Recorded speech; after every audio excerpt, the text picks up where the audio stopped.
Hello everyone. In this video cycle, we will discuss how to create a product list using the UBOS platform and services such as MongoDB, NodeRed, and a UI based on Appsmith. We will also use the OpenAI API to optimize the process.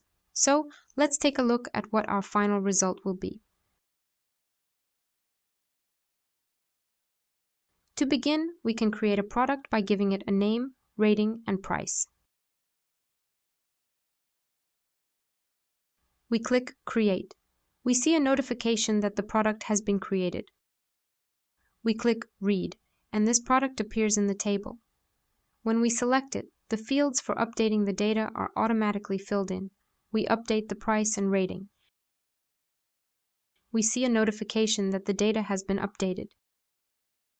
And we can delete our product. These are the basic CRUD operations. Let's see how generative AI works. So, let's just go to the Amazon website, copy information about books,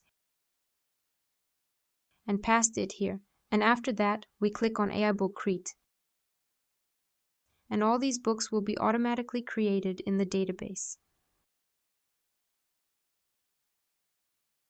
And here we see a list of books from Amazon with the price and rating that was specified.